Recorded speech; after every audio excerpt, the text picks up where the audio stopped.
Cool.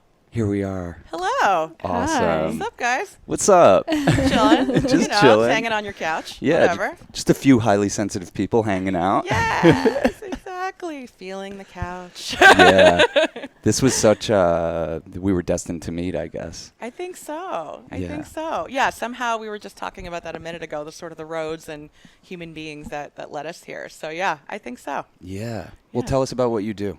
So I am, the technical part is I'm a licensed marriage and family therapist. I think of myself as more of like just a healer at this point, but I have a private practice. I used to have an office in Midtown. I let that go during the pandemic. So now it's just downtown and it's sitting there and I'm going to get back in it eventually. Yeah. And I've been in private practice now for like over 10 years. Oh, wow. Yeah, which is really crazy to say. It went by really quick. You're deep in this thing. I'm deep in it, yeah. But I'm really thankful to be a therapist, like especially right now. Like when all this started going down, I was like, okay. Like I mean, I Yeah. had, believe me, strong responses. I got anxious, I got scared, I got angry. Yeah. I felt all the things, but at the same time, I felt like, okay, slow going trauma, same, going through something same as my clients. I can do that. Okay, so. Again, it's still been difficult, but at the same time, it's like I felt equipped to do it. So, I basically see just individuals. I used to see more couples. I have one more hanging on. And after that, I'll probably just see individuals. And I got a sort of a certification in working with highly sensitive people a few years ago, and I've gone to a couple of retreats, and now I've really focused my practice on it. And then this book opportunity landed in my lap. I first started talking to them like last summer, and then it didn't work out. And then they asked me again, like December. So I wrote the book kind of January through March as the pandemic was starting, and I edited it sort of through that, and then it came out. Oh, wow. In Well, that's July. that's fast It for a was book. really, really fast. I don't recommend it, but at all. It was like I had many nervous breakdowns. Like even, if you read the intro, like as I wrote it as like that week, everything was really going down. Yeah. And I'm like sobbing on my laptop, and I'm like, like I just like cried and typed. And so, yeah, it was all super fast, but it was weird when I sat down. I felt like a lot of it just came out. Like I feel it was sort of a culmination of a lot of the work I've done already. And I think just stuff I knew and all the people I've worked with and all the other healers I've worked with. So some of it just like really, really flowed out. Like I sort of had it Right. Yeah. already. Like it was ready to go. It definitely reads like the book is called The Highly Sensitive Person's Toolkit, Everyday Strategies for Thriving in an Overstimulating World. Yes. And I think it's like reading this gave me some perspective on myself. And even because we had a friend who wrote us who's like, hey, my therapist recommended I listen to your podcast, and that's Yeah. how I found you guys. And then she's like, oh, and her book just came out and she recommends your podcast. And I was like, Oh, yay, Yes. Christina. I love Yeah. her. I Yeah. love her. Shout out to Christina. Yeah, shout out to Christine. She rescheduled her appointment today. She doesn't know that. I'll tell her when I talk to her tomorrow. I'm like, hi, this is what I was doing. Yeah, that's so cool. I'd love to hear what you guys thought of the book, or like what stood out to I mean, the you, book or- definitely, I mean, for us, I think what I appreciated about it is that a lot of times I think someone who even this terminology, highly sensitive person, it seems like, oh, a weakness, or, they need to be protected or vulnerable. And I feel like you really position it as like, yeah, you might find yourself, situations may make you more vulnerable and that sort of thing, but ultimately it's a strength if you can work with who you are and work with your sensitivities, and that having those sensitivities actually allow you to offer things to the world. So it's something that Yeah. That's what I think of this as, like almost like an integration tool for people like us. I'm like, oh, there's a name for people like us. Yes, this will help us exactly. integrate. Exactly. Like that was the same process myself. Like I kind of knew I was a little different somehow, or I thought about things differently. I saw the world differently. And then I discovered the term myself, and I was like, oh, this is what it means. And even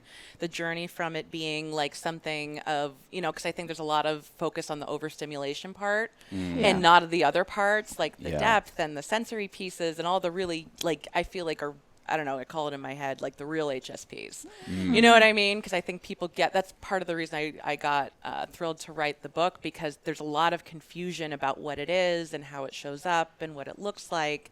And so that's really cool to hear that you guys like that came through in the book. Oh, absolutely. I have a feeling that a lot of people listening to us are also highly sensitive. And I thought that, yeah. 100%. And I think that's 100%. maybe like why I feel like we've decided it's important to do a podcast, is because sometimes we'll listen to other podcasts and we're like, whoa, that's like a lot.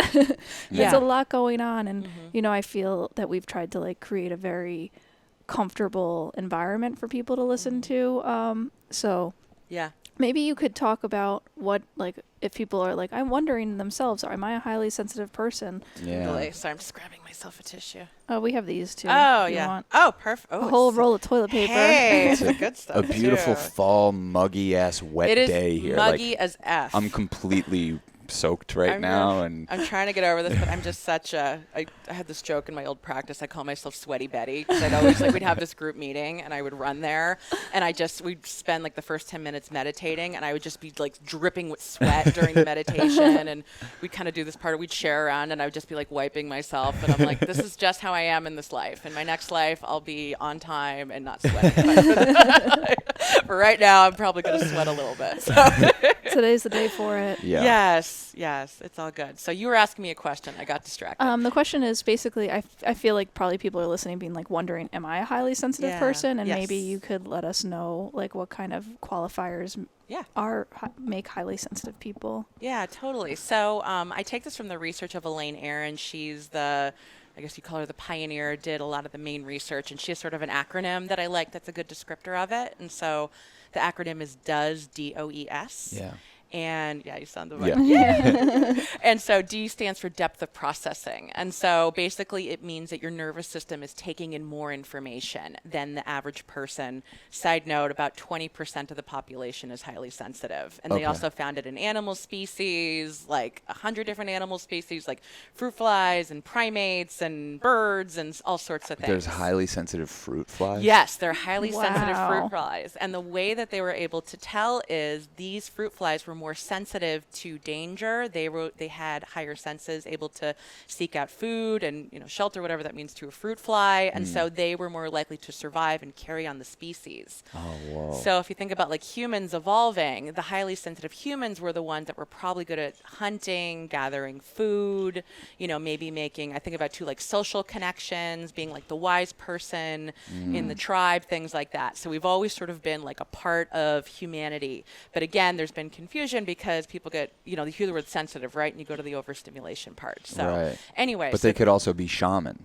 They could be the shamans, the medicine priests, like the people who the veil's a little thinner. Yes, exactly. That's what I think the HSPs were of the past, and I still think they are. You know what I mean? I think any really good healer, I think, would have to have like a high degree of sensitivity to really like sit with somebody, take them in, feel them, be with them, sit in the space with them. Yeah. So, I just feel like it's definitely like a lot of healers, I think, are highly sensitive. So anyway, back to little fun acronyms. So DOES, again, depth of processing. O stands for overstimulation, which I think is what all HSPs are sort of like known for. What would be an example of that? Overstimulation, again, I want to say this too, it can be in a negative way or a positive way. Like before I discovered I was an HSP, like I remember like going to, I don't know, like an art museum, and I'd look around and I'd be like, ooh, I'm really overstimulated right now. But like in a good way, like I'm taking in a lot of good. Oops, When you can smell these flowers, you really smell them. Yes. But if you're in like a room, if you're in a someplace that like the perfume's really strong, you're like, wow, that's a little too much. Yeah, or like a distraction for me, like as you can tell, I'm really sensitive to temperature. So like if there's a big temperature fluctuation, my body automatically responds to it. Oh, this is me with music. Yeah, how so? We have to leave if we're in some place and they're just playing Adele, or some weird thing. He calls everyone Adele, but I don't know music. It's your way of saying like commercialized. Yeah. Like Adele's great, right. I'm sure, and everything. She's good. Yeah. I just don't know her that well, but like there's a style like when I go into a room where it seems like nobody has been attentive to the vibe, my time limit there is pretty short. Yeah. No one cares. The lights are really bright in here, and the music is not good, or there's no music, or whatever. Yes. You know? Yes. You're gonna torture me. Put me in like a stuffy, hot room with bright lights, either like too loud or shitty music or just some absolute. No, I'm gone. Yeah. I'm gone. Yeah, totally. Absolutely. No, it changes. Like when my husband and I first started dating and I was trying to be cool, we'd go, you'd go have the crack at the pub. And so you'd be in the pub for like 10 hours. And sometimes I'd be like, I mean, I'm like a professional. It's like training for an Olympic sport, and I got it down to a certain level. Totally. Thankfully, we're past those days. Well, you can work with it. What I've realized is like I can work with it if I'm aware of it. Like it used to just freak me out. I would get overstimulated and have to leave, and I'm always like, how come I'm the last person to show up at the party and the first person to leave? But now I kind of know how to work with it, and we go in. Like before we go into anything, we say a prayer.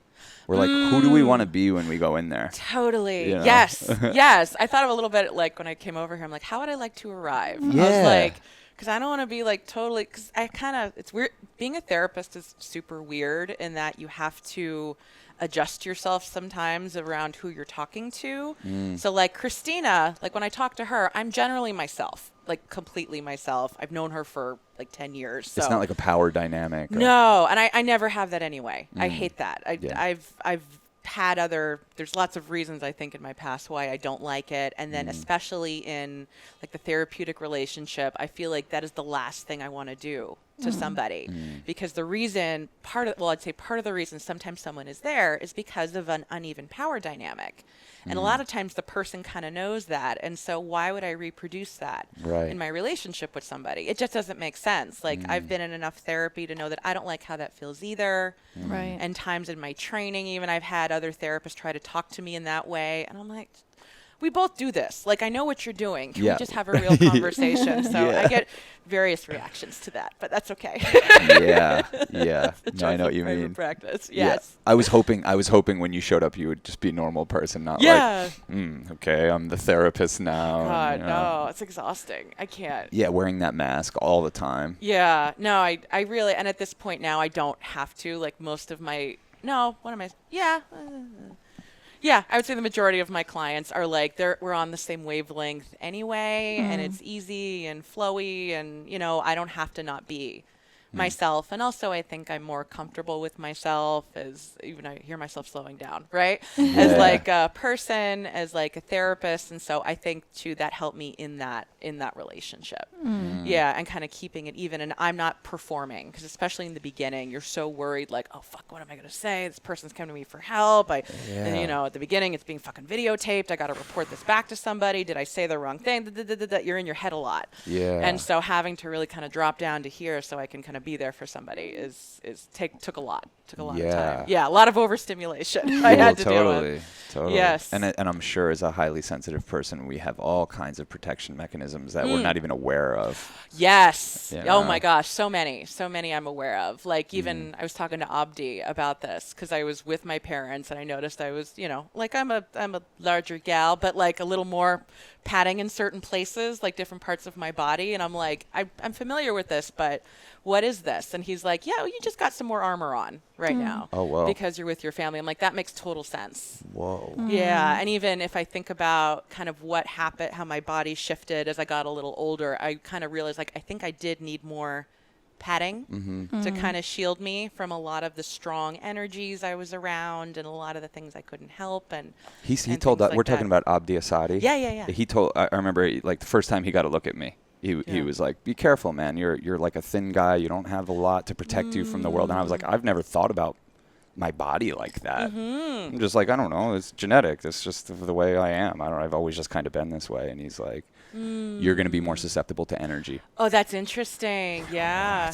Yeah, that makes total sense, though. Well, even if you think back to, like, if you look at like, the study of genes and how, if you look at, like, I don't know if you know anything about this, like the study of intergenerational trauma and how the genes can be shifted, right? Totally. So if you think about it, like, if you're going through a trauma, your body, thank you. Yeah, that allows a little more breeze, I think. Sweaty Betty.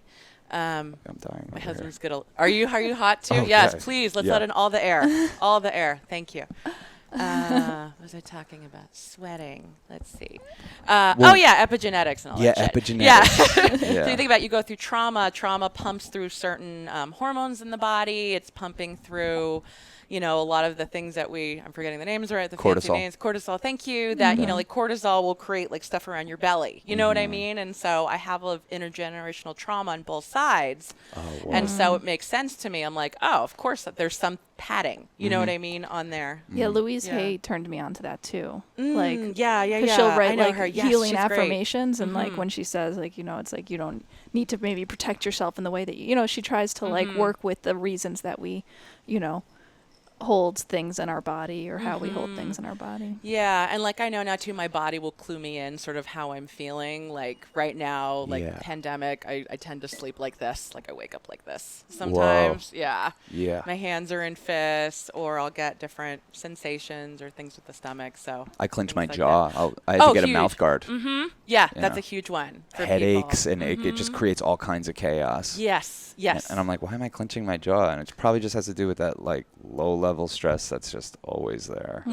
Yeah. No, we carry a lot, like in our jaw, in our necks, our backs. Like my upper back the other day, I was like, I need to go. Hopefully my masseuse is back open. I have to check. We were once leaving LA, and we were having a big, like, it was awesome. We had a big trip out there. We were on the West Coast for weeks driving around. Where'd you go? We just went down the whole coast, and we were filming people. Went down PCH? Yeah. Yes. Yeah, it was awesome. But like, there was a lot of tension. We had another partner at the time, and there was a lot of tension building up between us three. And when we went to leave, the morning we went to leave, I couldn't fucking walk.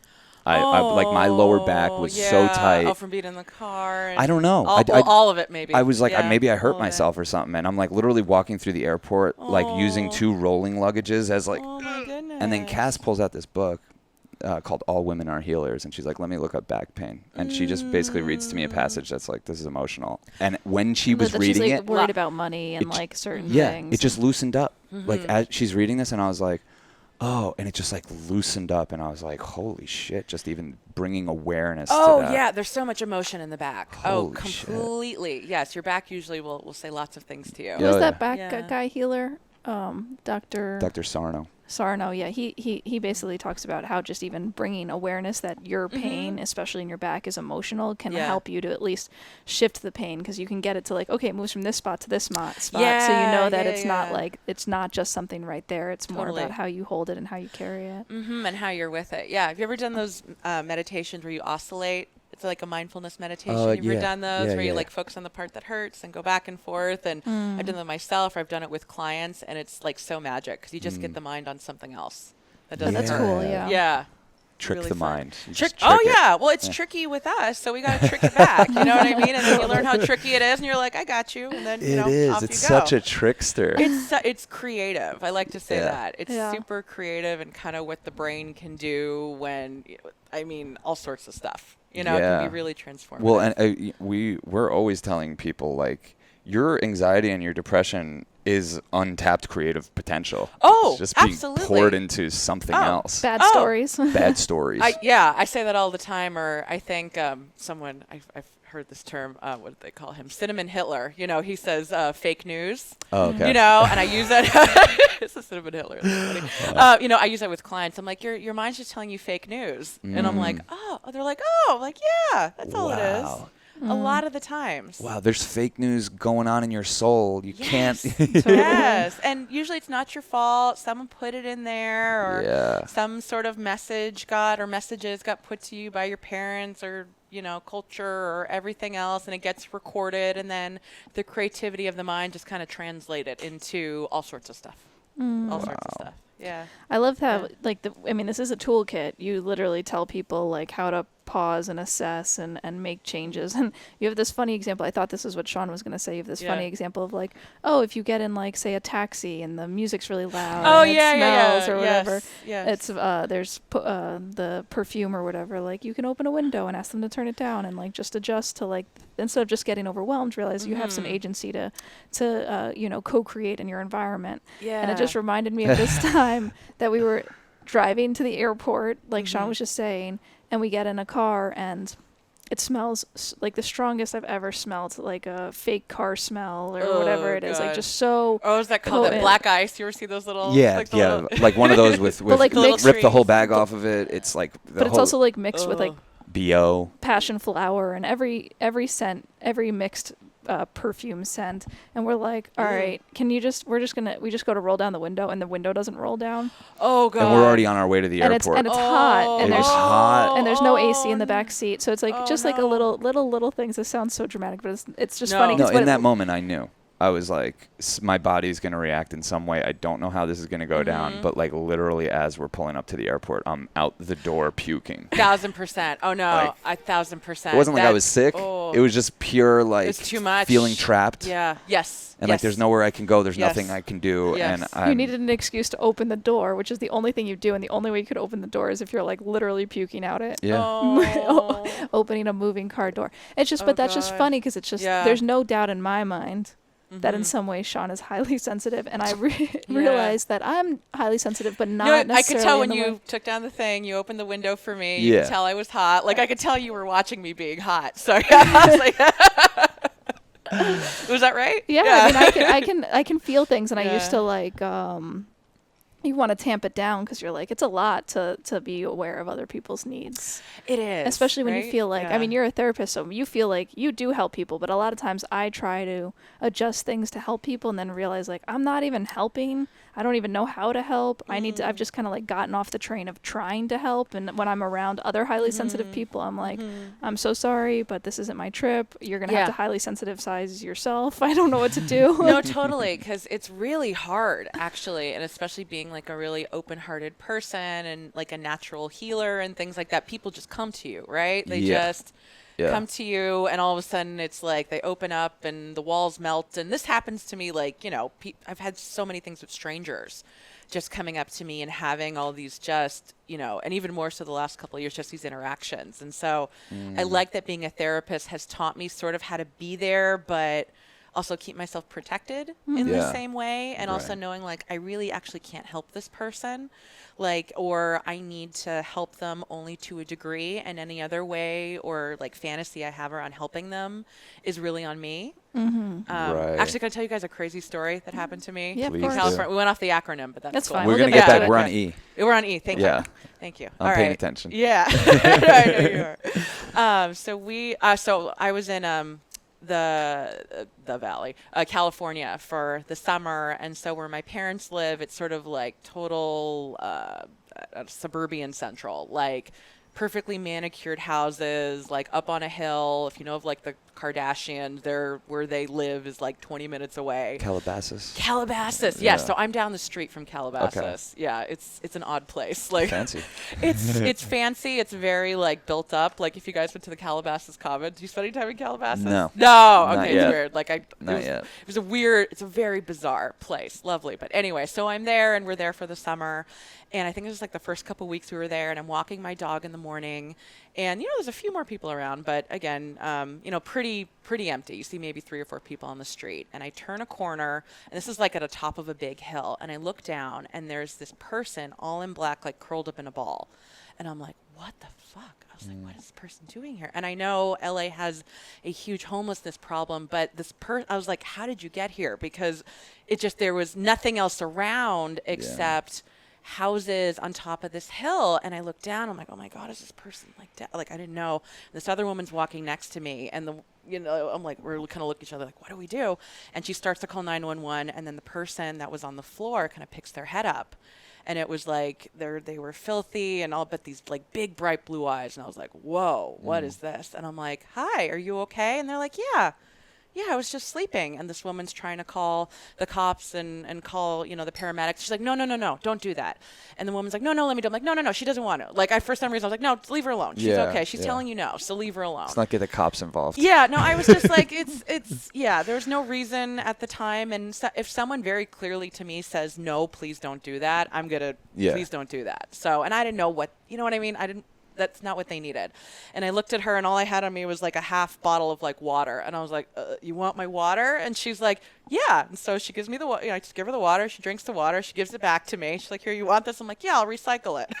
Wow. I said that. And then I was like, you cool? She's like, yep, I'm cool. And I'm like, you sure? She's like, yep. I'm like, okay, bye. Have a good day. And like, I just walked away, and I was like, what was that? And, during the day I'm thinking, like, I'm like, maybe I should go back there. Maybe she's still there. And I'm thinking, maybe I'll get a backpack and I'll fill it up. And then I don't know. And then I don't know what I heard her listen to. And I don't know, just through the day, I kept sitting with it. And I'm like, nope, that's all she needed you to do. Yeah. She didn't need you to do anything. That's it. She wanted your water. That's all she wanted. So it was one of those weird moments where it's like the walls melt and it's just like me and this other person. Yeah. And I kind of just this moment of like, how can I help you right in this moment? And that's it.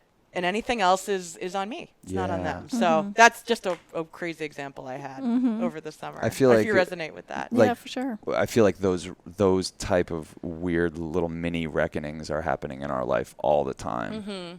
Especially if you're aware of it, like the other beings you meet and what they're waking up inside you. It's for a reason. Yes. No, and I think people sense it as well. Like they can kind of tell that you are open and kind of open to receive something. So for HSPs, we just got to be really careful about sort of who we let in and how. And then I don't know if you guys read like the trauma vomiter part, like that whole thing. Oh my God. Can you talk about that? Yeah, sure. Absolutely. So she's forgiven me, but my inspiration was my mom. We had a whole giant fight about it when I was in California, which was super fun. But it's something that happened to me a lot. So trauma vomiting is basically, and I say that, let me back up. Let me say this, that anybody that does this, it is because they don't have a healing space, a practice. They don't know any other way to process their trauma, or even that's what they're doing. You know what I mean? Because people don't, it's getting better now, but a lot of people don't really know about trauma, how it shows up, how it's expressed. Also, this particular piece about having to tell the story over and over again to someone. Yeah. So HSPs can kind of be receptors of the trauma vomit. So like in the book, I tell this story about going to a wedding with my husband. We were in Ireland? Yeah, we were in Ireland. Yeah, and so we just kind of sit down at this table, and this guy sits down, next to me, and I'm like, hey, we're chatting. And then all of a sudden I start hearing about like the death of like his mom, and his friend is sick, and his dog has passed away. And, again, at first I'm like, oh, this is fine. It's okay. And, I'll just listen to this guy. I'm a nice person. And then like he gets up, and I'm like, oh God, oh, that's so, like, I felt like, bleh. Like, you know what I mean? Like hungover. Yes. Well, yeah. It's a term I didn't write in the book, but like emotional hangovers. Yeah. Have you ever had those? You have like a really big. Every podcast. When we put this out, we'll have one. No, totally. Like I scheduled my day tomorrow. I was like, I'll probably be tired tomorrow. So I mindfully scheduled myself. So yeah, it's sort of like when someone just kind of dumps their trauma on you without your consent. That's the best way I can put it. And so they kind of feel great because they've gotten it out of their system, but then you're like, whoa. And so there's a way that we can kind of, at least as best we can, kind of be mindful about when someone's trying to trauma vomit on us, or what happens, or even just a name for it. If you have a family member that does that. That's an awesome name. Thank you. That sounds like a punk band I would listen to.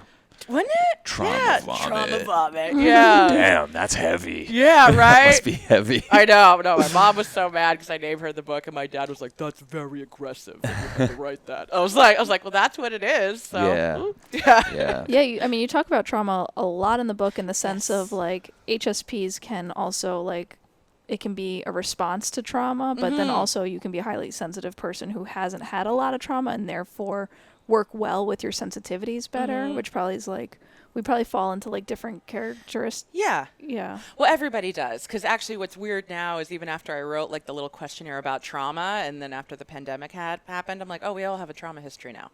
Everybody does. Yeah. Everybody does. Yeah. Right? Every single human being on the earth now. We have now all gone through a still going, slow moving trauma. And it has all the traits of what a traumatic event is like. Right? Like out of your control, your choices are taken away, like a stop in sort of your normal life. That's usually a big signifier of trauma. I could keep going, but that, you know what I mean? So, yeah. That's almost what made me feel better about pandemic. I was like, I'm freaking out, but I'm by far not the only one. We're all going through this one together. Oh, my God, yeah. Yeah. Yeah, that was interesting, like the first couple weeks of this. My client's like, how are you? I'm like, I'm all right. Yeah. Yeah. Like, what do I say? What do I not say? Yeah. Absolutely. What does the E stand for? So the E stands for emotional responsiveness or empathy. And so this is, I feel like, to me, like the yummiest part of like the highly sensitive person, because we just have a high degree of empathy. About 30% of us are defined as like empaths, as much as you want to, you know, take on labels or not. I'm not a huge fan of them, except for like this one in particular. Yeah, and so we kind of just exactly how it sounds. So we have a high degree of empathy. We also have strong emotional responses to anything and everything. You know what I mean? So just the world around us, you know, like especially when I think about like going to a concert, you know what I mean? And being in the room and feeling all of that and having that strong response, you know, that's sort of an example of that. Oh, why? Yeah. Like I always say, like how come I'm the only one at these concerts we go to that's crying the whole time? Really? I'm Yeah. crying? Yeah. I mean, you're not the only one. Well, I'm just not looking around. I think- Yeah, that's it. it's so funny because concerts, it's like we really have to, and you talk about this in your book, is that you kind of have to plan your days accordingly. Like we'll be the last people to arrive before a show, but early enough that we can get a good spot. Yes. But because we stand in the crowd and we can hear like all these different conversations and all the energy around us. Yeah. And so it's like one of those things that Yeah. I've passed out. I can't even name how many shows I've passed out Yeah, at. Cass just goes straight to like. Do you? Wow. Because I can feel the Fainting floor goat. and then Yeah. everything, Oh my and just goodness. like. But then when the music starts, it's so healing for us. It's like goes from this like everyone's like blah blah blah blah blah blah, blah, blah, and it's like too much, and then it's just like, but we can do super stimulating environments if it's, you know, with a purpose and with an intention and with a like clear, like being caught up in the music. But when it's like a little more chaotic and non-grounded and, you know, maybe not for us, like the people next to us, their conversation isn't for us. So when you can hear it and tap into it and you're like, I'm not supposed to be in that conversation. Yeah. No, I think it makes me think about like matching energy. Do you know what I mean? Like if I'm feeling and I got the music that's sort of with that, then we're good. You know what I mean? But if I'm feeling and the music, then I'm gonna have a different reaction. Totally. I hope that made sense to you. Sean was even saying before you got here, he's like, because we were talking about this and kind of talking about it in reference to us and kind of having a new language for talking about things. He's like, we had to start the Church of Chill because We're so sensitive that we had to start something called the Church of Chill. Like we had to take it to religious levels to possess that for ourselves. Oh, absolutely. Like this is a church-like thing. Like this is something you possess that is actually very sacred and worth figuring out how to tap into. Oh my gosh, yes. Like I think I'm like annoying about like when I've been in group practices about keeping the space quiet, keeping the energy clear. Like it's a sacred space, you know? Yeah. And anytime, like I think when going to, you know, like shows, I miss shows a lot. yeah, for real. I was watching just live things the other day and just crying. I'm like, I miss shows. Oh my God. But it's okay. They'll be back. They'll be back. But just, you know, how that feels and how to be in that energy and that exchange is just so cool. Oh, yeah. Oh, yeah. Yes. We dance around everything. I mean, we were at a rooftop party the other night. We Oh, were like, awesome. we were with a friend who was kind of a new friend, and we're like to the side, and we're like, so we're scene adjacent. Like we don't enter the scene. We like on the outskirts of the scene. Yes. So like if you want to be in the scene, like we'll be here. Like we don't want to hold you back from being part of the scene. But We're always on the edges of you like a party. to observe, right? Yeah, like watch exactly. everybody. It's Yeah, like I want to talk to one or two people at this party and really get to know them. I don't want to be overwhelmed, so we're just like seem to be on the side. Yes. You No, know? that's me a lot. My husband's a little different where he wants to talk to everybody, and it depends though. It depends on the environment. Like if we're around Totally. people he knows, then he's having the crack and the chat and all that shit. But sometimes I'll sit back and he would do this thing of trying to like put someone next to me or try to get me to talk to somebody, and I'd be like, please don't fucking do that. Yeah. I'm very content sitting in my corner, being quiet, watching everybody, and I will jump in when I want to or not. Like sometimes I'm cool just sitting back and watching. Yeah, I mean, it's helping me not even just value my own reaction to situations, but other people. Like we have people in our families who like will always just like go to a party and sit in the same seat every time. And there's part of me that wants to judge them, like you don't engage. But the truth is, like they're very sensitive people. Like that's a lot for them. And so if I can kind of recategorize who people are and what they're about, and realize that it's not about them not wanting. They love people. They're the first people at the party and the last ones to leave because they love being part of the family scene so much. It's just how they can best interact interact with the families, like this is their table and they hold it down and Right. that Yes. sort of vibe. Yes. And exactly. yeah. Yes, like our old local, I had this joke, like the stool in the back, when we'd have these like 10-hour drinking sessions. We're crazy, but I had like my stool and I'd stay in the back. Like, just come to me. I'm going to stay here in my stool. Totally. That's us with this apartment. Yeah. Right. You sit on your stool and then We all don't your even homies go come out. to you. We live in New York City. We don't go anywhere. It's like everyone comes through here, and we say, "Oh, you're coming through New York City. Just come to our place." And That's awesome. We have a lot of friends who like host really cool events, and I think that like some of our friends like Devin the Wizard, like I think he was like a little bummed that we wouldn't come at first, but now he just it doesn't even expect us. He just like if we do show up, he's like, "Wow, you guys showed up," because he just realizes like that's a lot for us. Like it's a lot for us to go to an event. Yeah. Yeah. No, exactly. Yeah, like again, like a part of the book I talk about social events, like really kind of break it down, like what's going to be there, what's going to happen, who, what do you want out of it? Do you have to go? When can you leave? I mean, it's it's impacted the way we do everything, and it's weird because I've chalked it up to other things, but like we work our ass off to make these films, and then we won't even submit them to a film festival or do any screenings or anything like that. We're just like, we put these on the internet because I've done every film festival you could do. I've been there. It's overwhelming. It's too much for me. Right? It's too much. And you've been to big ones, right? Yeah. Oh, like yeah. your My films have done really first well. film was at Sundance, and it was like, oh, this is exciting. And then like the first feature-length film we made was at Tribeca, and there's lines around the block. Everyone's writing about our films. Like my mom texts me from in the theater. She's like, I'm sitting next to Michael Moore. Do you realize Michael Moore's in your movie right now? And I'm like, I can't handle this. I can't handle any of this. Yeah. So it was just like, it's uncomfortable, that right? was the last hurrah for us, was Tribeca Film Festival with Oxiana. We're like, no more film festivals after this. We'll be better off. Our films will be better served if we're not putting them in this and putting me in this environment. Yeah. Well, and I've realized that part of my job is like to be sensitive to Sean's sensitivities. You know what I mean? Yeah. Like, Can you say more? I'm curious what you mean. Cass. well, I definitely don't mean to throw Sean under the bus. No, in I'm just any saying you're capacity. such a saint. You're a saint with me. But I mean, he just like dealing with clients or the agency. It's like part of the reason they hire us is to also work with us and like the stuff that the drinks after this, and it's like it's just like Sean. It's a lot for Sean, and he like taps out a lot sooner. Or I used to be he's a classic Irish exiter. And I used to be. gosh. By the way, isn't that the best thing ever? I love. Once I realized what it was, I was like, "This is fucking fantastic." I have to leave, and I don't have to say anything. Oh, Irish exits are great. I don't like them so much. Oh, I love them. It's like heroin for an introvert. It's, Yes, the it's like- same thing when people cancel plans on you. You're like, Oh, thank you. "Ooh." Yeah. Oh, thank you for the Amazing. refill. Yeah. So I just want a chance to bust out my cool unicorn. Yeah, that's That is cool. really rad. Yes, thank you. I don't know. I buy myself like fun sippy cups. that's great. Can I check my face real quick? I just feel like I'm sweating like a. You a look beast. incredible. Oh, you guys are so You really do. nice. Yeah, Thank you do. It's so sweaty. Oh my god. I think with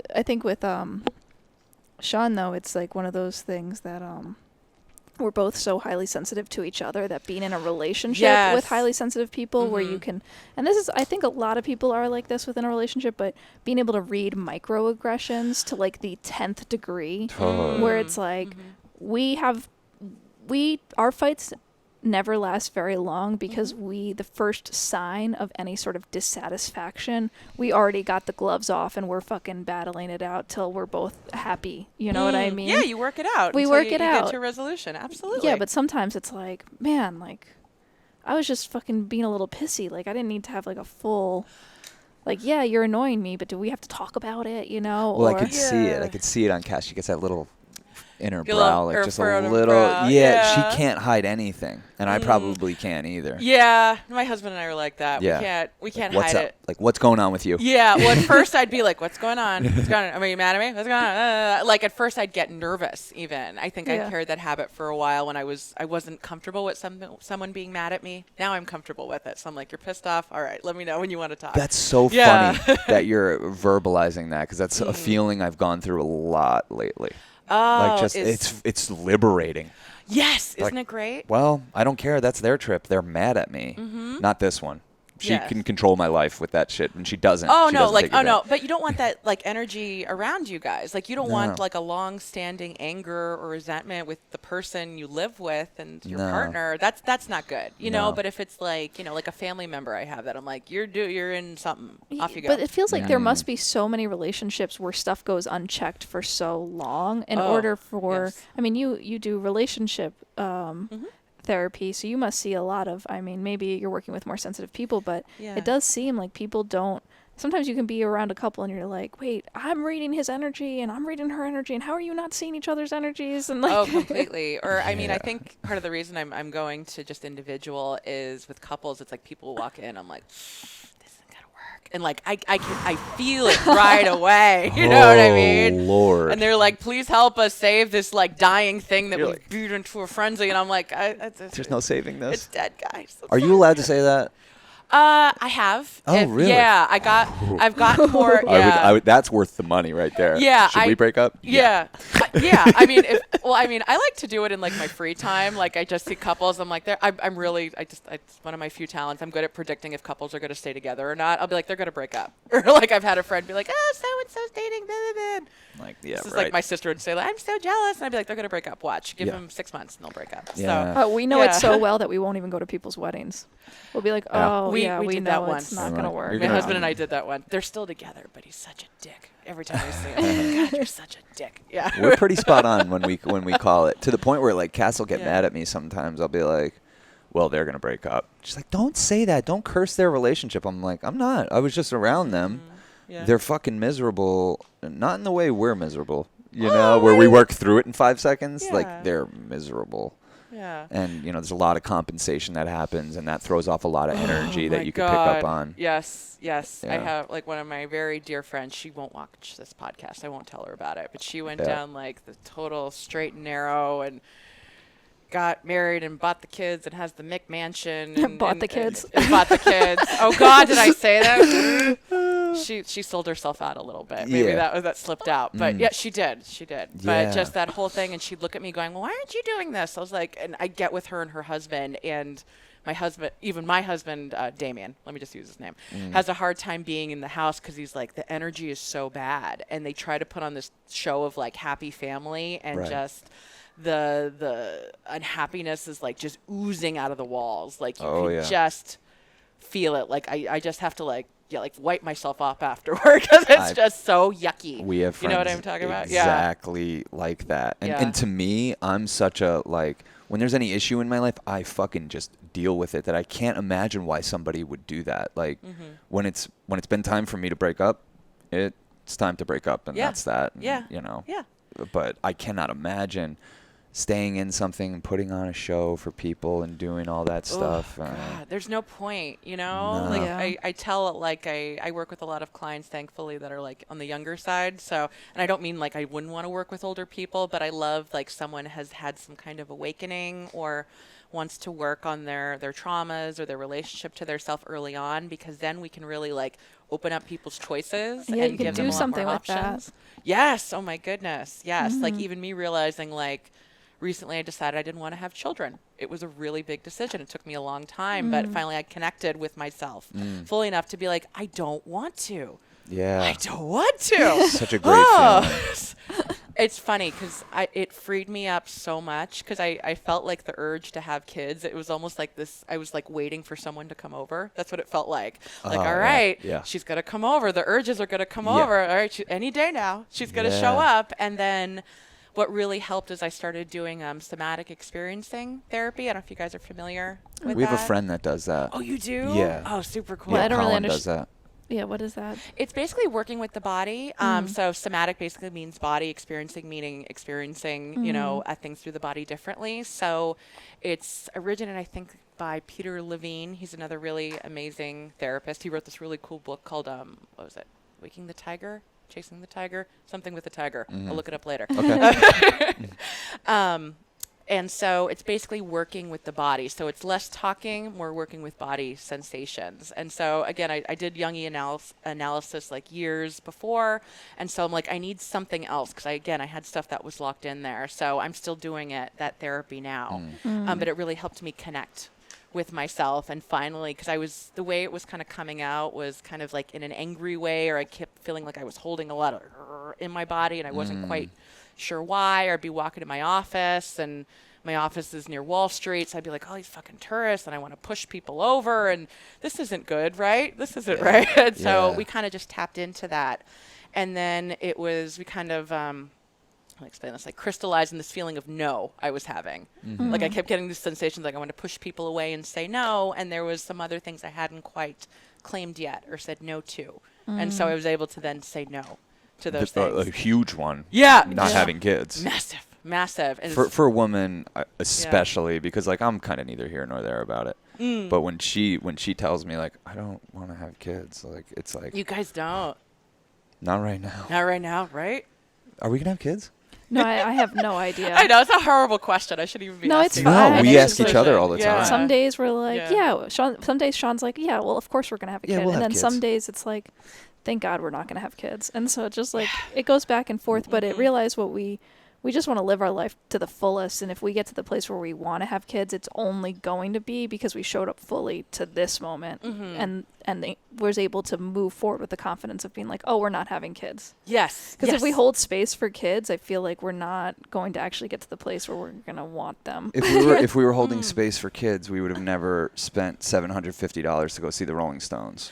But like what that means, I guess, right? It seems so inappropriate. I was like, we're going to this concert, and I'm like, Cass, how much were these tickets? She's like, I don't even want to tell you. I'm like, tell me. And she's like, they're $750, and I almost lost my mind. And she's like, Sean, we don't have kids. And right. Yes, right. Oh my God. It was one of those things we had promised ourselves that we would do, and Sean basically said if we don't go, our priorities are all fucked. So like I was like, fuck, I have to figure this out day of, hour before, and I'm like.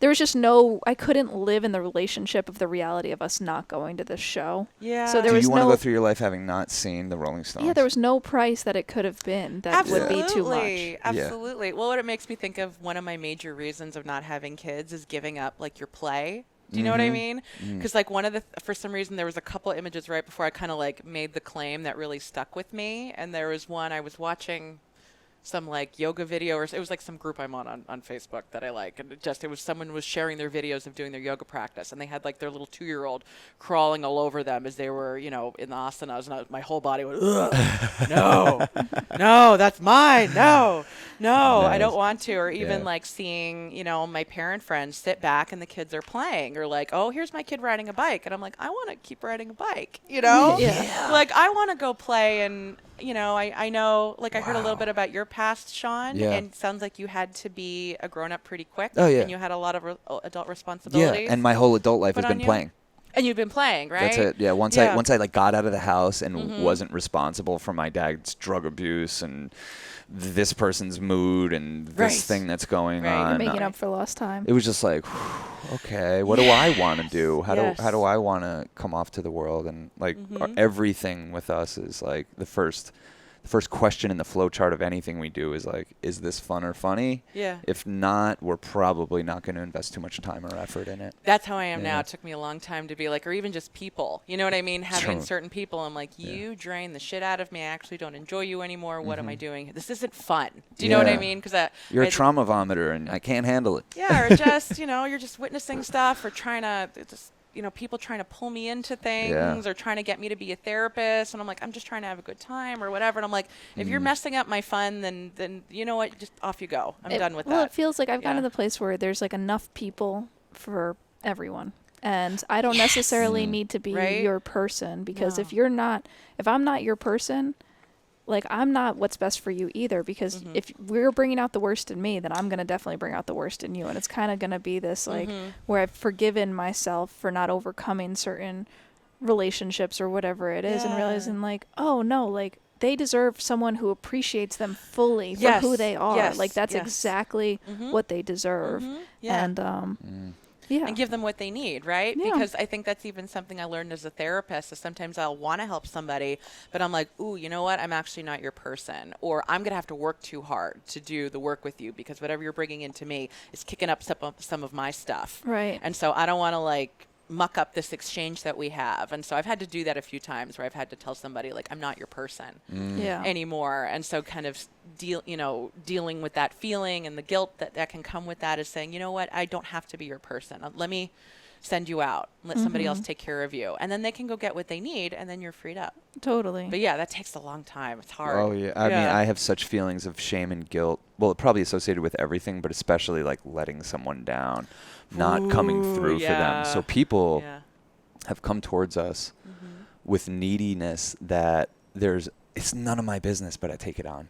Yeah. And then we're in some fucked up toxic friendship with somebody where like the energy exchange is all fucked up and uneven and it herky-jerky. Yes. And I'm blaming myself and beating myself up. What else can I do? And like you do this from time to time too. It comes from our parents. It comes from absolutely having to be our dad's parents in a way. Both of us had to deal with that. We both did. Oh Yeah. Yeah, but then it always gets to a point where it's like you let the person down and you like now you just try to like realize like I'm just going to let you down the line and you're going to think I'm like the biggest asshole in the whole world. So while I have the patience for this, let me gracefully bow out of you thinking that I can do something for you. Yeah. No, I'm going through that with my own family right now. Absolutely. Well, and then there's some people that present that energy and something about their being or that exchange says to you, there's more work to do here. I have to bring my patience online in a way I've never.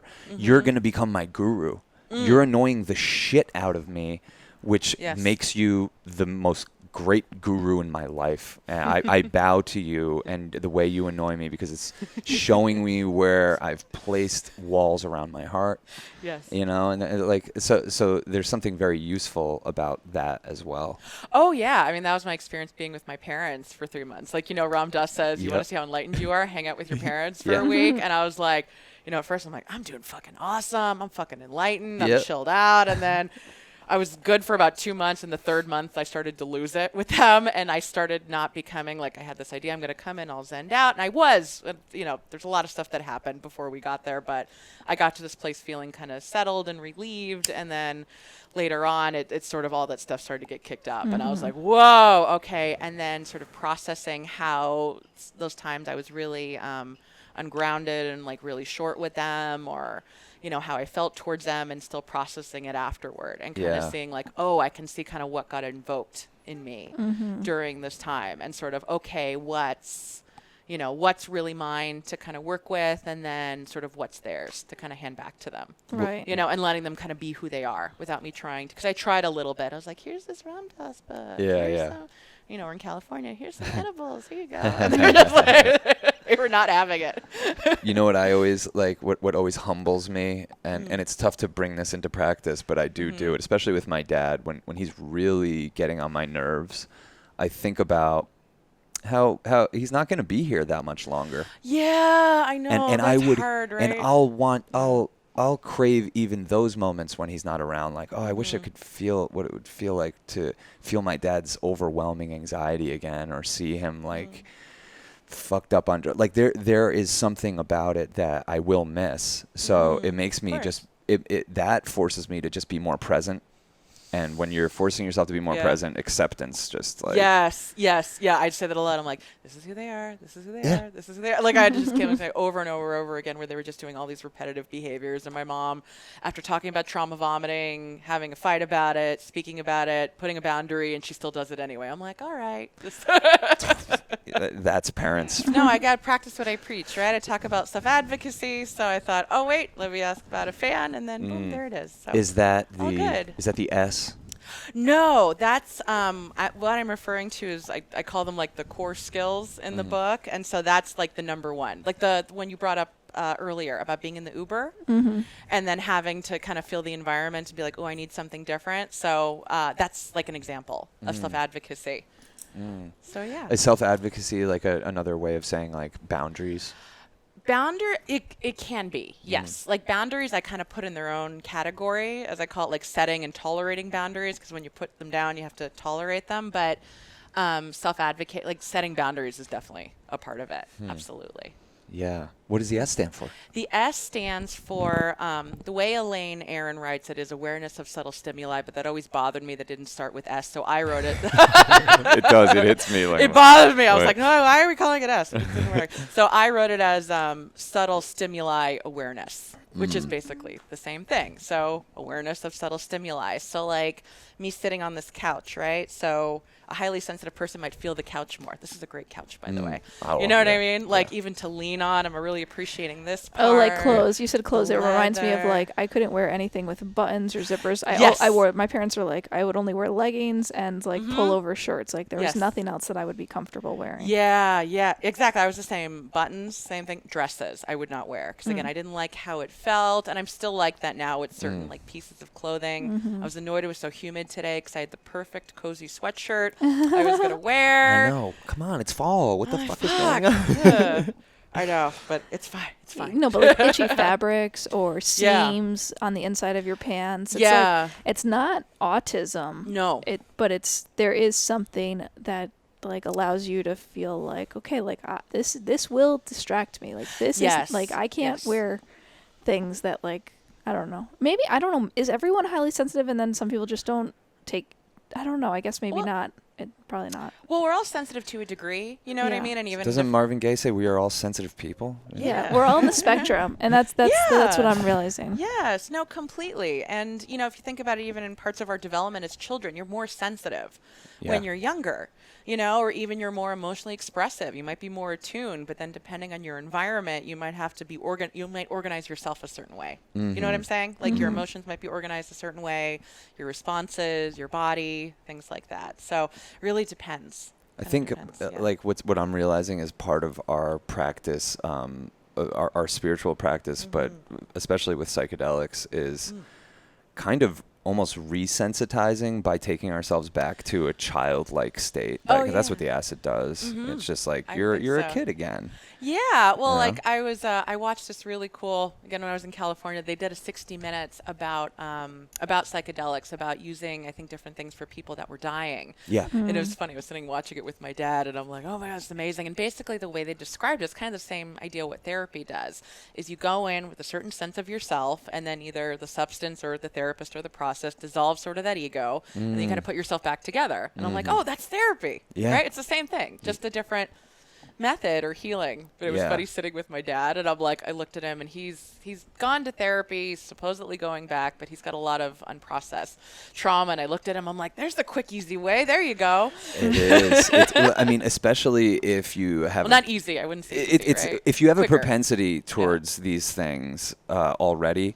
Oh yeah, it's going to speed up that process Yeah. big time. Right. If you're resistant and clinging, it's like anything else. It's going to make more resistance and more clinging. Yeah. So. Yeah. No, that'd make complete sense, you know, because whatever you want to do in the process, you know what I mean? Same Mm-hmm. thing happens in therapy. People come in and they're like, oh, yeah, I'm ready to go. And then we actually start doing the work. And I'm like, oh, no, you don't want to do this yet. And that's fine, you know, but then having to figure out the difference or for they to figure out the difference. Totally. Yeah. Oh, and that's the best is when you can impart on somebody like what you're doing in this book, the tools, and instead of you're the tool. Yeah. You Yes. impart on them like here's how I do it. Here's how I've gotten here, and Yeah. like that's been a big thing for us is like how do we not sound preachy about some of this stuff? I know. I'm trying. Like I caught even in a session. Like I hear myself talk sometimes, and I'll say it out loud. I'm like, that felt really preachy. Like I'm like, Yeah. I'm not quite sure how my client takes it. Like I ask, they're like, no, you're fine. You're fine. I'm like, oh, are you being nice? No, Yeah. have that sound. Like I do sometimes. Probably I've done this sitting here, like go on these sort of. I feel like long speeches or something, and I'm like, am I preaching? But I'm just trying to give you the good stuff. So Yeah, you're just in the flow. Be you know? comfortable with it. I Like guess. Ram Dass will, a lot of his things he'll preface it with like, not everything I say is going to resonate. Just take whatever Yeah. does. Don't worry about the rest. When you've had enough, just get up and leave. Like who Yeah, cares? Like, exactly. Don't Like- sweat it. Yes, yes. I'm like, I've said to clients, this is what I'm selling. Here you go. If you Yeah. don't want, that's cool. Yeah. That's fine. And maybe I'm not everybody's person. So again, it's all good. That letting go, I think, is Oh yeah. is helpful. Yeah. Totally. Well, this has been such Okay. a pleasure. I Thank feel like you. we've It's gotten been so so much much fun. information, and reading your book has actually been really helpful for us and Oh, reform. good. Reading the title was helpful for me. Yeah. Oh, I'm like good. oh, there's highly sensitive people. I'm one of those. Okay, Yeah, cool. I'm already Yeah. doing better. Oh, totally. Just to know it, like, oh, there's a name for this thing? Yeah. Oh, right. Like, Yeah, because I mean, I think I've been at times resistant to being considerate of Sean's, like, what can be like eye-rolly needs, you know what I mean? Like, everyone else can fucking deal with this. Why can't you, you know? But, like, realizing that the part of him that gets fed up or doesn't have the space for certain things or needs to be more protected in certain environments is actually the person that allows him to have really thoughtful taste in music. So when he's with a group of people, he knows exactly what to play. He knows how to make the environment safe. He knows how to, when he's doing a documentary, to make this the people we're talking to feel comfortable. I'm so curious how you pick your subjects, because when I've watched a few of them. It's crazy. Like, it feels like they pick us. They pick you guys. Yeah. Do they go up to you guys? Or I guess with Sometimes. I've seen a few of your films, so I know some of them, like the Juggalos, you know, you're in a big environment, they can go up to you. With them and this movie Florida Man we made, it's like you take out the equipment and they see it, and the people that come towards you, I'm like, all right, well, these are like, this is like the first responders. This is like the front lines of food. And then, you know, there's sometimes get somebody that you get your eye on and you're like, I really want to talk to that person. I'm going to have to earn it now. I'm going to have to really earn. I'm going to have to be so vulnerable so they see that it's okay to be vulnerable. That's how you do it. Okay. Yeah, pretty so much. you Like, you get what you give. Yeah. And like the documentary students don't necessarily like hearing that. They want to hear some shortcut. I'm like, oh, work on yourself. Work on yourself. You're going to become a better person. Light will be pouring out of your eyes. Everyone's going to want to talk to you. And they're like, oh, come on. It's not, you don't just give them $10 or like, you know, like, like they want to know some quick shortcut. Well, of course. I see that in therapists too, because I hear people say all the time, what training should I do? What training should I do? What degree should I have? What specialized thing I should get? And a lot of times I'm like, don't bother with any of that, because I've met a lot of therapists that do lots of trainings, but I hate to say it, like they haven't done the inner work, and you can tell. Oh, You can feel it. You can tell from a mile away. Yeah. Same thing with a bullshit artist. It's like, you haven't lived an interesting life. You haven't gone deep inside. Yes. You're doing some other dance, and people can tell. Yes, and like I've met bullshit therapists, and I'm just like, oh God, it's so painful. But I don't want to tell them either, because they're probably in their own thing. And I'm like, Sometimes the way that a bullshit therapist or bullshit artist or bullshit anything, the way that they compensate can create its own kind of beauty.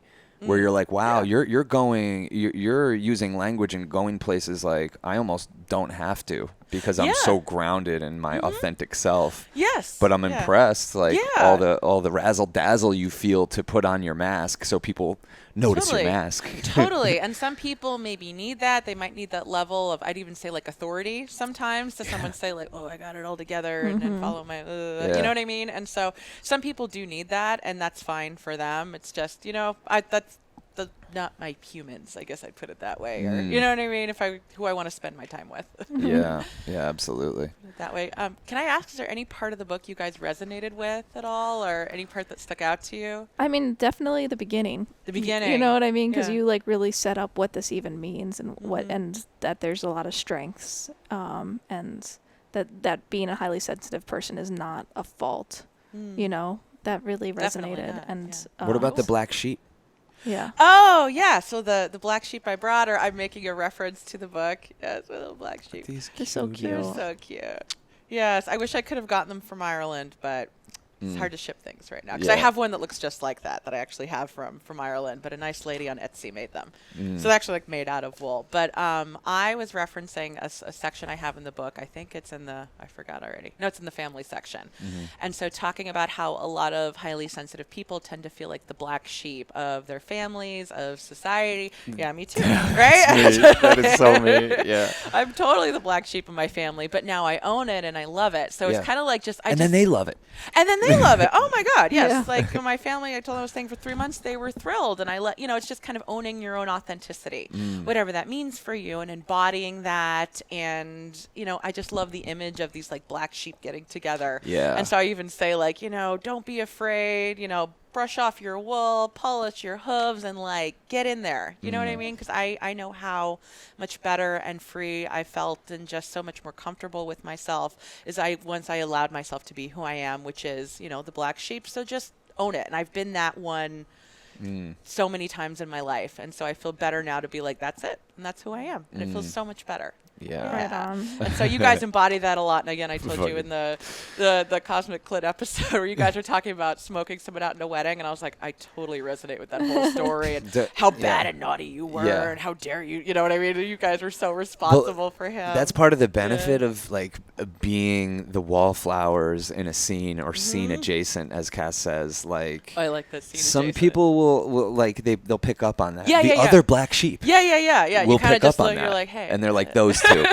Those two. Yes. So many people have told me, like, I'll end up smoking with some guy at something, and they'll be like, you know, I noticed you all night. I knew you had weed. You know what I mean? Oh, like, yeah. You just sense, like... I mean, I was in Italy one time. We were there for a friend's wedding, and we're in some club, and this guy just comes up to me, and he's like, hey, I got some hash. And I'm like, you came up to the right person. I was like, hey, buddy. My husband's like, he's like, they can smell you. I'm like, I know, we can smell each other. I mean, not that way either. I didn't have any on me. I was just like, bless you, human. That black sheep energy. We can seek each other out. Totally. Yes. And I just thought HSPs would resonate with it. And so, that was Yeah, I love that. important part of the book. I'm so glad. That warms my heart. For sure, because being the black sheep can also come with a heavy weight of like, I don't fit in, and no one likes me or whatever. But now I'm like, no, everyone loves me. It's all good. Yes. Makes Even if they hate me, that's them loving me. It's the indifference that I can't handle. I like that it's like required me to like do more. You know what I mean? Like, How so? just being the black sheep is like, it's one thing, but when you start to like build a universe around being the black sheep, my mom is now at the point where she's like, it used to freak me out where you were going and but now the more weird you get, the more prouder I am. She's like, tell me about your girlfriends. Tell me about the drugs you do. I'll do them too. Like, awesome. Your mom seems so cool, by the way. Yeah, she's really cool. I love the episodes you guys had with your parents. Oh, Those were so amazing. Hopefully more to come. Like my dad's like, Sean, I just talked about old drug stories the whole time. There's so many other things. I'm like new drug stories. Like there's a lot. That's going to be the subject matter when you and I talk. But and her mom, we could just talk endlessly to her. And yeah, I just so love wise. she had this evolution. I loved hearing that she was like in marketing, you know what I mean? Yeah. And then she like evolved and coming into herself, and now she's an artist. I was like, oh, that's amazing. Well, she's a person who really learned to embrace her black sheep energy later in life. Oh, man. You know, so she probably felt always a little out of step in the work world. She was very successful at it. But that was probably a compensation. She felt a little out of step in that world, and now she's just like, oh yeah, I'm a fucking weirdo. I fucking paint. This is what I do. I have a little gerbil or a guinea pig. Oh no, it's a guinea pig. Yeah, she hates when I call it a gerbil, so I always do it. No, I'm like, the gerbil's crying, Marie. Oh, She's like, it's not a gerbil. And it makes that cute little noise. Yeah, it's like, Yeah. Cute. Oh my god. No, I love that because like I wish my parents could do that. Like they just haven't evolved in that way or given themselves some freedom in that way. And I'm like, come on, guys. It starts with 60 minutes. It starts with passing them a joint, and maybe in a vulnerable moment. When I smoke with them, my mom is funny. She'll kind of go around me. She'll be like, and I'm like, do you want some? She's like, no, I can't. So I'm waiting. I'm gonna wear her down. My dad's kind of still locked in, but that's where it starts. And then some microdoses of mushrooms, and then you're like, hey, you can take that whole dose in one day. I don't even ask people. I just pass it to them. Like I got his grandma to smoke, and it was just your grandmother. My grandmother, my dad's mom, who is like the kink in the love hose generationally. She's locked up. Like you know, she told my dad, I would rather see you in a coffin than smoking a joint. You know, that's what he was raised around, and he's such a great pothead too.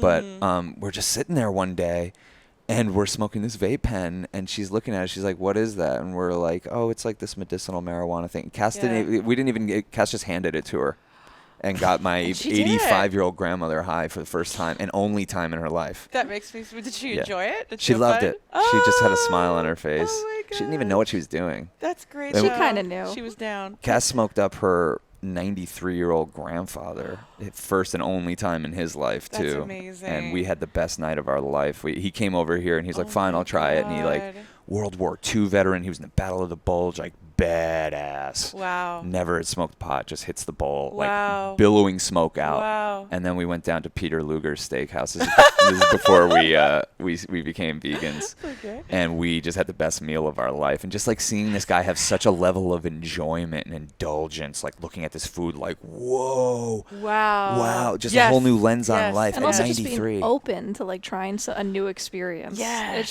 It was really cool. No, that's amazing. Oh my Yeah. goodness. That's so cool. I wish my grandparents have all passed, but if I could get them in a Yeah. room Oh. and smoke them, I don't know what would happen. Talk about intergenerational healing. Oh, geez. When their physical bodies are still here and you can do that. Yes, You know? yes. Yeah, probably, I would say out of the four, my grandmother, probably my mom's side, probably be the most down out of all of them. Because when she got old, she was actually out of all my grandparents, she was the one when she got older, like she went out and she had a good time and partied and had boyfriends, and she actually divorced my grandfather, in her 70s. Oh. She was like, I'm done with this guy. And she Wow. went out and had fun. Yeah. Wow. Is that cool? Cool. Yeah, so I thought she'd be down. But Nice.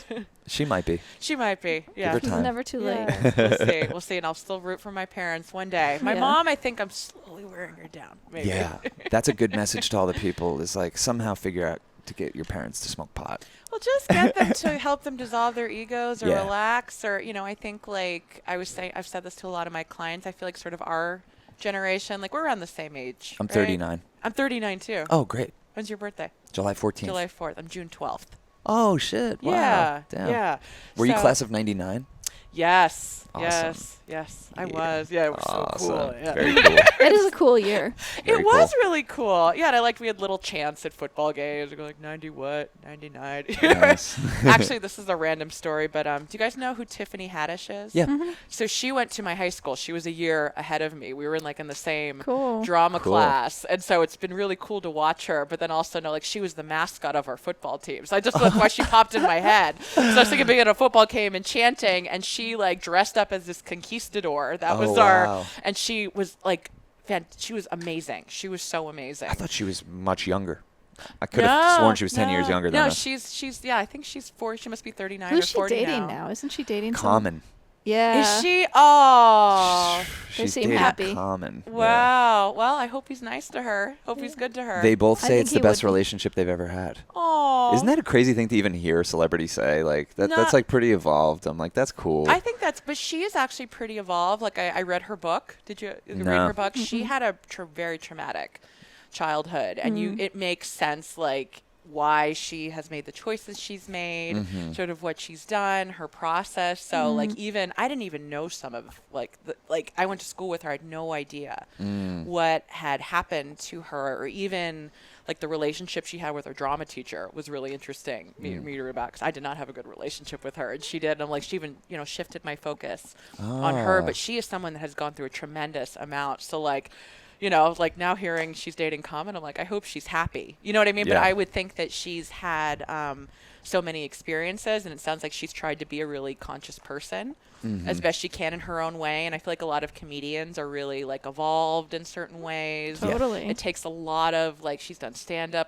I've worked with a lot of comedians, had them as clients, and I know what goes into it. And you have to have a really good sense of yourself, I think, to even go into that. So I think she's probably done a lot of healing work in one way or another. Talk about awareness of subtleties. Yeah, Comedians exactly. are very aware to be able So to play a room Completely. and know how to bring them in or bring them, I bet you a lot of comedians are highly sensitive people. 1000%. Yeah. Yeah. Yeah. Well, also I did improv before, and I have a background in theater and stuff like that, and so that was the best training I got for being a therapist. Yeah. Because when you're in a scene with somebody, you got to feel them out, but You you gotta can't be listen. in your head. You got to Right. listen exquisitely well. There's Yeah. certain games that are based on just listening, and so it got me really good at it, reacting in the moment, not being in my head, and being able to feel something out, and then also not cutting anything off. They have this phrase in improv called yes and.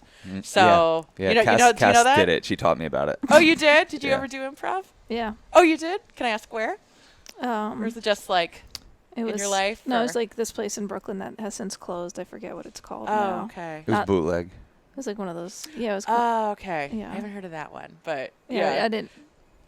Yeah, it was fun though. We had a fun time. Yeah, they're fun. They're interesting little places of the improv theaters. They've got their own family dynamic and all sorts of things. So helping my clients sort that out. But yeah, kind of like how to feel out the space, how to respond, how to yes and something so the scene doesn't die. So it also has been really helpful getting into flow, how that feels with another person without thinking about it. I feel now, since she told me about that game, the yes and, I feel when people carry the opposite of that energy, and it annoys the shit out of me. I'm like, why can't you just be a yes and person right now? We've had people come on the podcast and not be that way, and I'm like, do you not realize what we're doing here? You're just gonna kind of stonewall me. Oh, no. You know? That's not good. I'm like, yes and this shit. Come on, we're building something together right now. Yeah. You know? Yeah. How, can I ask this? You could answer Go this. for it. Have you ever had a guest come in and you're like, oh, this isn't gonna work, or I'm not flowing with them? Like, we had one. Oh my God, this was great. We could talk about this now because it happened so long ago. Okay. And this woman doesn't listen to our podcast, but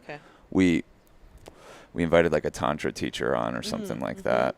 And we were very excited. We're like, she's just going to give us the basics. Everyone's going to get to learn from this conversation. She comes over here. As we're setting up, she starts like, you know, kind of like getting on my case a little bit, but, you know, just kind of just being a little annoying. We're just like, whatever. We get on the podcast and like 10 minutes in, she's straight up like accusing me of overstepping boundaries with Cass. Whoa. And I was like, cool, we're not doing this, you know? Yeah. You know? Wow. Yeah, pretty much. I was like, I kind of got the sense before we hit record that you are carrying some weird energy, and it came out right away. And like, I am the sweetest boy in the world, and I'll be so sweet, so sweet, so sweet. And you keep backing me into the corner, and eventually I'll be like, and that's how I got with her. I was just like, yo, we invited you on our show. We invited you over to our place, and you're causing problems in our relationship now. Cass and I are good. Yeah, well, that's just a totally boundary violation, right? Like, you didn't ask her, like, hey, come on in and let me hear your opinion. No, or yes, we're going to talk about Tantra. We're not going to talk about, like, hey, Cass, are you okay? Are you okay? With like, and I'm like, hey, I'm sitting right here. What the fuck is going on here? Like, no, we're not going down this path. You don't know us. Like, please.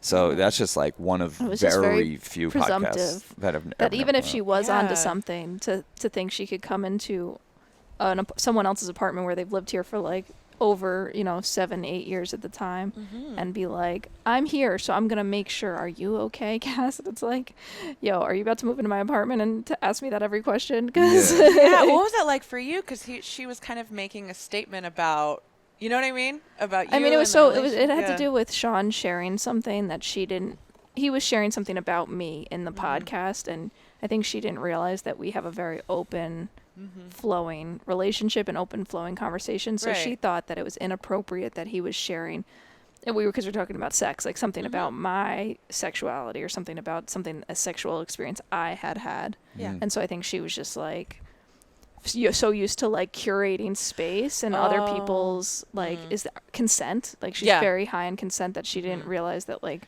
we have blanket consent forms with each other. Yeah. You know what I mean? Like, we know what we're doing. We know what we're doing. We're trying to have a conversation here, and this is how it happens. No, I totally see. She didn't know how to turn it off. No. No. You know what I mean? Like, you can't be a therapist everywhere. Yeah. You know what I mean? Like, you can't just...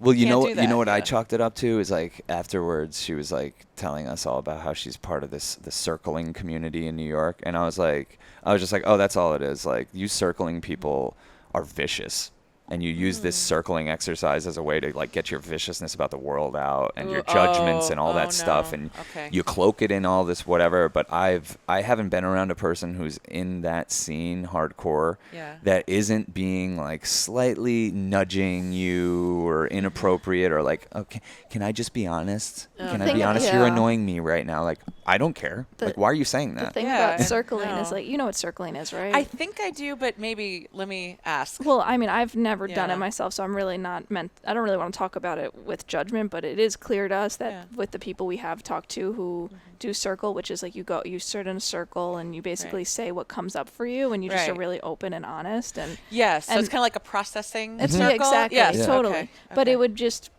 I think where it crosses the line is when you're in a circling community and then you start circling with people who aren't circling. Yeah. And you tell them, hey, Yes. you remind me of my sister who is really judgmental of me and it's making me feel really tight right now. And it's like, there's something that, okay, thank you for sharing that, but there's also something that like, that's your shit to deal with and Don't we're just lay a trying to trip have on a me. conversation right now. You're laying like you're putting your sensitivities at the forefront of your experience, which is important, but when you put the sensitivities that you have at the forefront of your experience and then need me to deal with them in a real conversation, it's like, no, let me, I don't know. So they kind of ask you, they say like, because I had a different idea in my mind. So they'll say like, okay, you remind me of so-and-so. And then do you have to help them? You just have to take it. I don't know. And it's, or just like Yeah. everything, or like, I feel like you're being aggressive, or just, there's certain things that you have a million. I think what I don't like about circling, if I'm going to say it, is that my practice is not to cling to any thought I have. Like that's my practice. My practice is like, I have a million judgments and a million thoughts that come up in my head in every moment of every day, especially in relationship with someone else. But to lay the trip of my one thought that came up in 1 second and say, I'm going to share this thought with you to give it this importance and us need to deal with this thought that I had, would then create, it's like, and the antithesis of what I believe in, which is that like my thoughts aren't that important. My passing judgments aren't that important. I understand that there's a space maybe in therapy or whatever that you're supposed to like give them weight and explore them. But when you're just having like a flowing conversation with someone, I think, if that makes sense. But it totally makes sense too, because also sometimes even the idea about like, do I need to even pay attention to this thought? Do you know what I mean? Do I need to attach to this thought? Do I need to even go into this with somebody else? Like I could see how messy that would get. It's so messy because it's like, great, you had that thought, or you think that you're not attracted to my energy or whatever it is. Like, I'm good for you that you had that thought, but you're making that thought of all the thoughts that you could have, like the one we now need to dig in on.